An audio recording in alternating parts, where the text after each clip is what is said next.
Hi fishing friends, I'm Christin with the KastKing Channel. I'm their environmental spokesperson and I'll be the host of a new series where we will learn how to keep fish safe and keep the future green for generations to come. To start, I'm going to tell y'all a little bit about myself.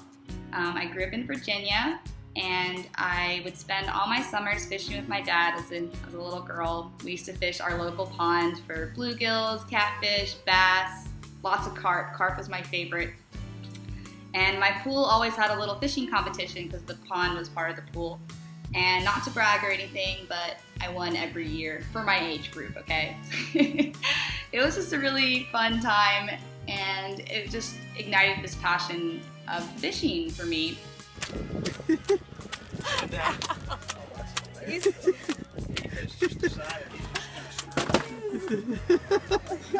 Try again. I'm soaked. Like lobster slug. I was always a big nature nerd as a kid. I loved bugs and every type of animal you could find. I would always bring home injured and baby animals. I had 8 pet squirrels, 3 crows, a chicken. What else did I have? Oh, I had a baby duck. Yeah, and I also had lots of reptiles. I had 4 chameleons at one point, not all at the same time, but throughout my childhood. I had a snake, various geckos and lizards, a parrot, cats and dogs. So I've always just been around animals and I just really appreciate nature. My dad is from Zimbabwe. It's a country above South Africa, and I spent a lot of time there as a kid. So I've fished a lot of cool places there. I've fished the Zambezi River for tigerfish, bream, vundu, lots of cool, really cool fish. Vundu are massive catfish that if you've ever seen the show River Monsters, Jeremy Wade does a feature on them as well as tigerfish. They're just really cool fish.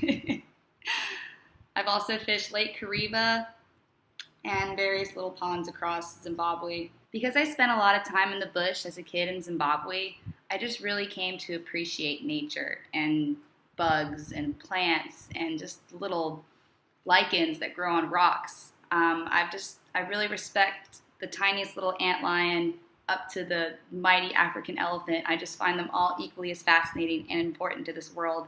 It really just plays a big part of who I am. Like when I walk around outside, I just marvel at everything I see. I love looking at trees and the different types of plants that live on other plants, which are called epiphytes. An orchid's an example of an epiphyte. I've taken time in my life to volunteer at many different animal-related places. Like I volunteered at a safari camp in Zimbabwe where I got to work with rhinos and elephants, all the different type of elk that they have. Well, they're not elk, but like kudu and Thompson's gazelle. I volunteered at the aquarium in South Carolina where I used to work the touch tank, and I'd walk around with the little baby alligators and snakes for the children to pet. And I just love that, and it just kind of made me, I just wanted to be able to work with animals and just have an impact on people's lives as well as animals' lives, and to educate people about nature and the importance of taking care of the creatures that are here on Earth with us. I'm very passionate about just being underwater. I'm an avid scuba diver. I just completed my advanced open water certification and I can't wait to do my next one. I think it's search and recovery. I need a couple more dives under my belt, but I would love, love, love to be able to go diving with sperm whales. That's like a dream of mine that hopefully I can cross off one of these days. I also love to free dive. I'm not the best free diver in the world, but I've gotten a bit better at holding my breath and going down to about like 20 feet.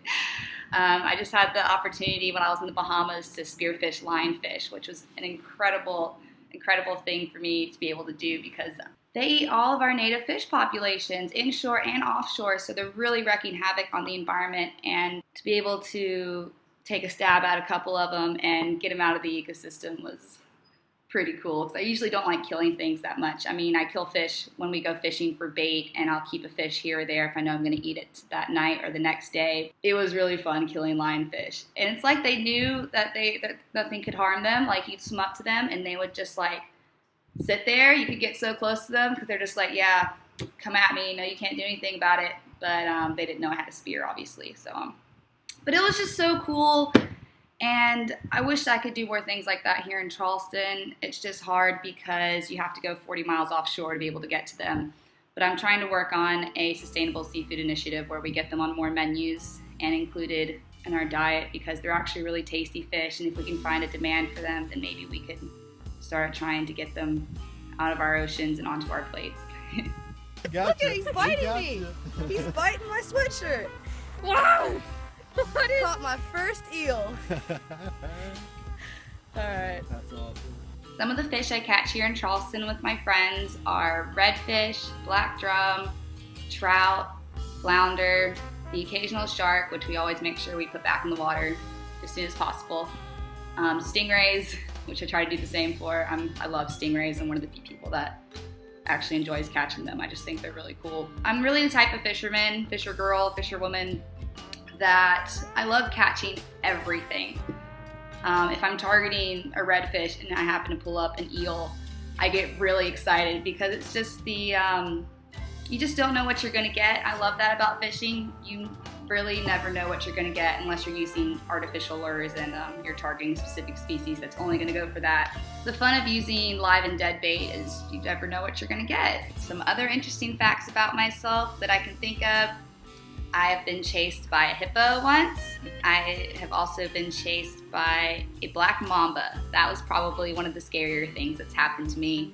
I am so excited for this new project with KastKing, and I can't wait to learn along with you guys some new safe fishing practices and ways to keep nature and the environment green and keep fish alive and out there in the oceans and lakes and rivers for us to catch for years to come.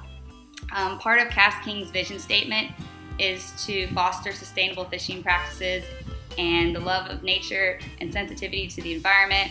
Those are things that I really care about, which really got me involved in the KastKing community because it's a fishing company with heart, and I think that's really important. So I really hope that you guys tune in my upcoming videos and we learn some things together. So thank you for watching. I'm Christin with the KastKing channel, and stay tuned till next time.